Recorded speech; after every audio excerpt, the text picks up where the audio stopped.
Good evening. Thanks for joining us for the August 2024 labor update. In the knowledge corner this month, we will be looking at the law pertaining to withdrawal of resignation. We would start with the amendments that have come in this month.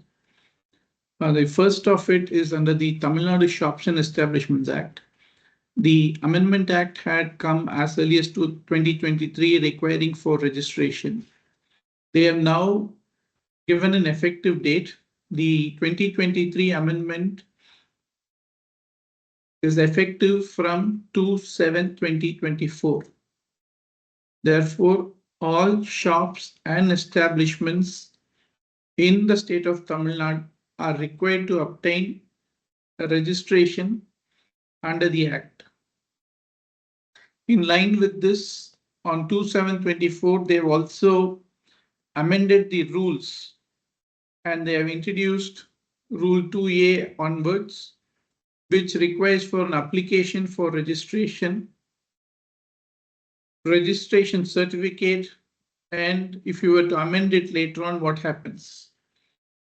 The rule provides only for an online registration.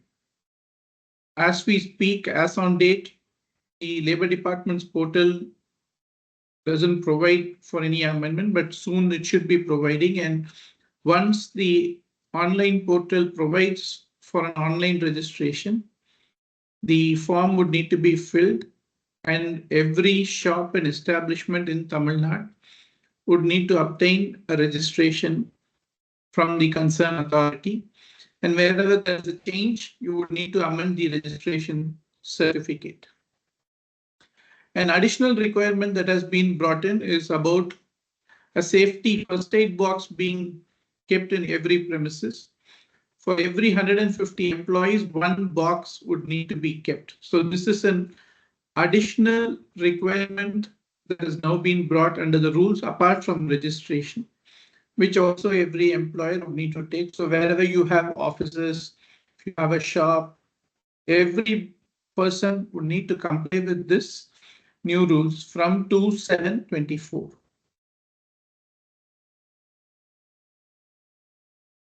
The Karnataka government sometime back amended the gratuity rules and provided for compulsory gratuity purchase of annuities, gratuity annuity. They were required to do it within 60 days. Now they have extended it to 6 months. So within 6 months, employers would need to purchase a gratuity insurance to cover their employees. In the circulars and notification, we are first looking at the ESI Act being extended, the provisions of the ESI Act being extended to state of Manipur, to 6 districts of the state of Manipur. And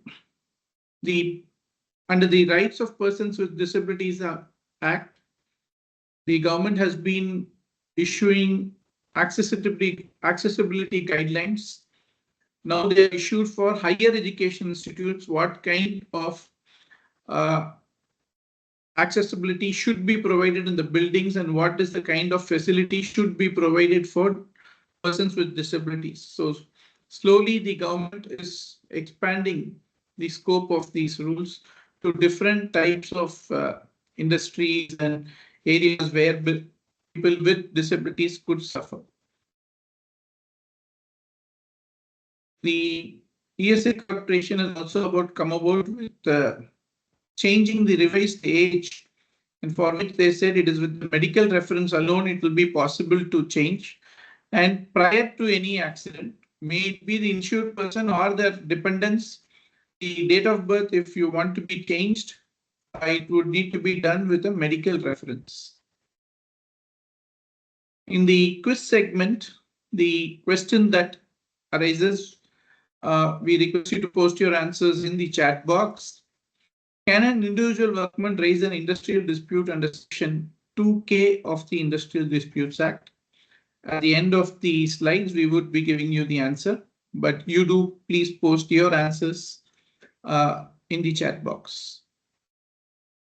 Moving to the next segment, across the globe, we are looking at a law in the US which mandates workplace violence prevention plan.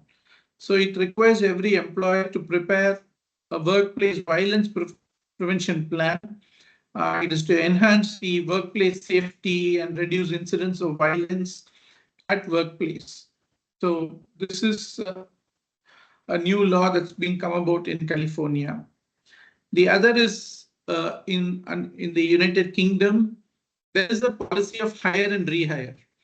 So an employer can fire an employee, sorry, I should be fire and rehire, and immediately thereafter rehire him on new terms. So there's already a law which provides for it. Now they've brought in a code saying that this should be resorted not frequently, it should be the last of the resorts. There should be consultative mechanisms and see how to avoid it. And in the event of an employer not following the code, up to 25% of the compensation amount can be enhanced by the tribunal.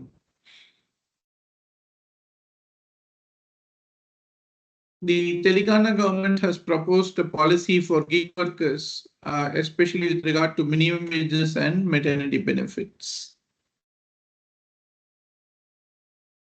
This, in the case law segment, we are looking at judgment of the Madurai bench of the Madras High Court, wherein the issue was whether the tribunal can reduce the damages levied under Section 14B. The Employees Provident Fund Organization tried to argue that the tribunal does not have a power to reduce damages. The High Court has rejected the contention of the Provident Fund and has held that the tribunal does have the power to reduce the damages that is levied by the Employees Provident Fund Organization. The next judgment is one where the employee filed an application on Section 33C2 of the ID Act, by which he asked for salary. His contention was that an industrial dispute was pending when he was dismissed. Therefore, the employer should have sought an approval under Section 33. The employer had failed to seek an approval, and therefore the dismissal itself is void, and hence he would be entitled to wages and interest. The Labour Court allowed his application and directed payment of wages and interest as claimed by him. The High Court, however, said if there is a violation of Section 33, the employee's right is only under Section 33A, and he cannot file a computation petition. And as he does not have any pre-existing right in this regard. Moving on to the next segment, our knowledge corner, before we look into the law on this aspect, in fact, we are not going to look much into the law. We wanted to give certain scenarios for you to consider. The question primarily that comes is, when can an employee withdraw the resignation? Many are under the impression that if an employee gives a resignation, the employer has accepted it, then it cannot be withdrawn by the employee. That is not the legal position, and that's why we chose this topic of discussion for this month. We are giving you 4 scenarios. The first scenario is where notice period in the order of appointment is 60 days. Employee gives a resignation and says, I want to be relieved employer immediately. Can the employer relieve the employee immediately? The discretion is with the employer.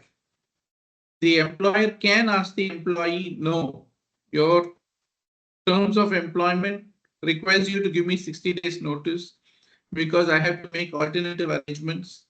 Therefore, you have to work for 60 days. He can insist on it. Or employer can say, I'm willing to waive part of it. So work at least for 30 days or 15 days. Or the employer can also say, I'm waiving you completely the 60 days. Yes, I'm relieving you today itself as requested by you. Our only suggestion there in such cases is that to avoid any kind of averments of coercion at a later point of time, you need to give a reasoning as to why you're doing it, and also say that it is the employee's request. You're relieving him with immediate effect and without insisting on the notice period. The second scenario is where the order of appointment provides for a 90-day notice period. The employee submits his resignation only requesting to be relieved on the 90th day. Employer does not give any written communication accepting the resignation. On the 75th day, the employee decides to withdraw. What happens? Can he withdraw? Yes, before the 90th day, the employee can withdraw the resignation.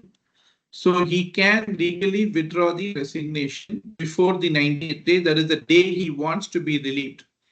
So if I say that I want to be relieved on some date in September or October, you cannot relieve me on an earlier day unless I consent to it. The third scenario that we are looking at is the notice period is for 30 days. Employee submits his resignation on 1st March, requesting to be relieved on 31st March. Can the employer say, no, I want to relieve you on 28th March?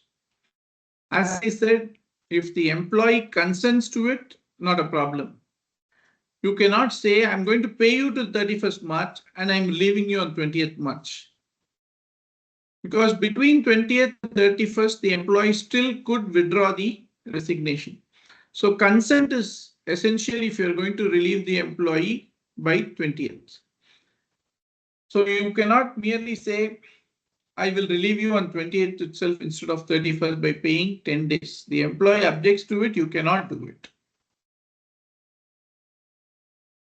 The last of the scenario is where the notice period and order of appointment is 90 days. Employee submits his resignation and employer accepts the resignation on the, it should have been 50th day. And then he also finds an alternative person on the 60th day. Now can the employee withdraw his resignation on the 70th day? This is a question for which I would like to hear your answers. Please do put on the chat box, what do you think? Can the employee withdraw because it's still not 90 days, it's only 70 days. You could have told me, yes, you're willing to relieve me on the 90th day. You could have found an alternative in my place. But don't I, as an employee, have a right to withdraw the resignation on the 70th day? I will again, after the quiz segment, come back to scenario 4. In the meanwhile, we'll be glad to hear from you on what your thoughts are on this regard. These are a few cases that we thought we will run past you. The employee tendered his resignation and management replied stating that his resignation cannot be accepted as there were certain amounts that were payable. And the employee stopped coming to work from 10/6. And when the management accepted his resignation and gave a letter, the employee tried to say, no, I've already withdrawn the resignation on July itself. The management said, no, you've not been reporting for work from 10th of June. And therefore, the question of you withdrawing is raised. You have acted on the resignation. The Delhi High Court accepted the contention of the management and said that he had stopped coming to work from 10/5 and therefore the resignation had already taken effect from 10/5 and therefore the employee there cannot go back and say he wants to withdraw the resignation after he stopped coming to work from 10/5/99.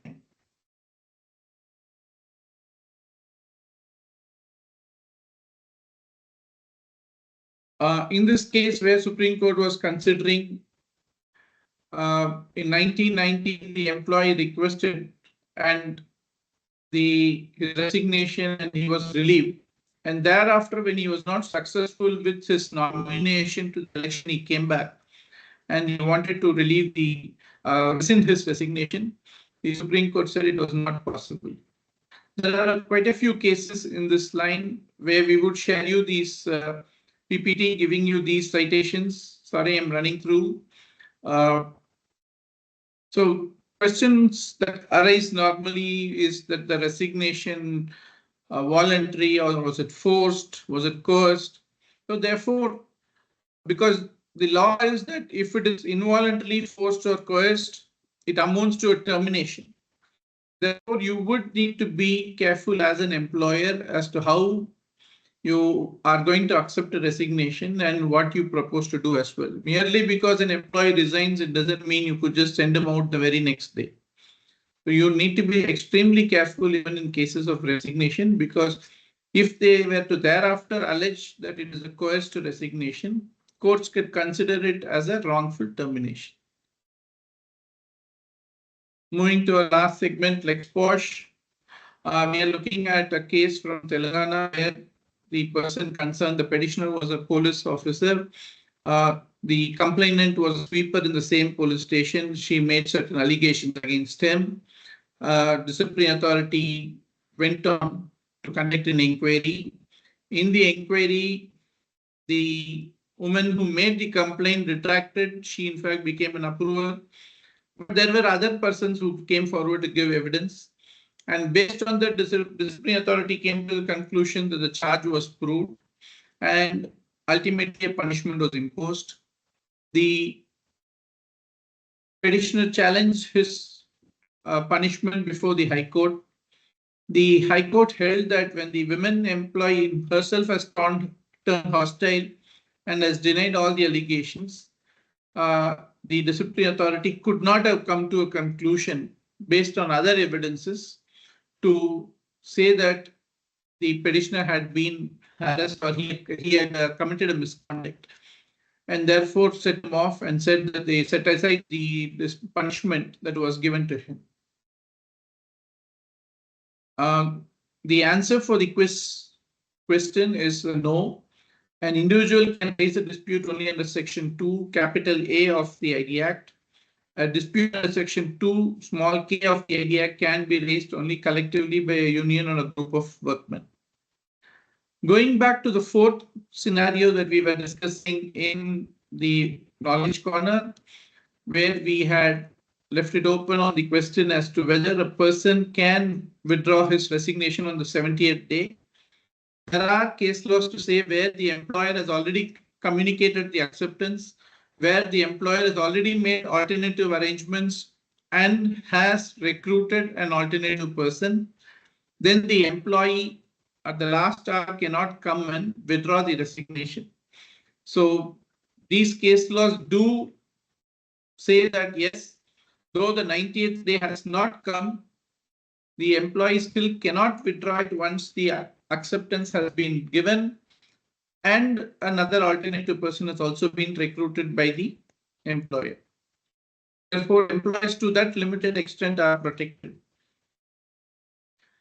The complete requirements for the month of July 24 to be done in August is being shown to you on the screen, the different compliances. We will also share you the PPT in course of time.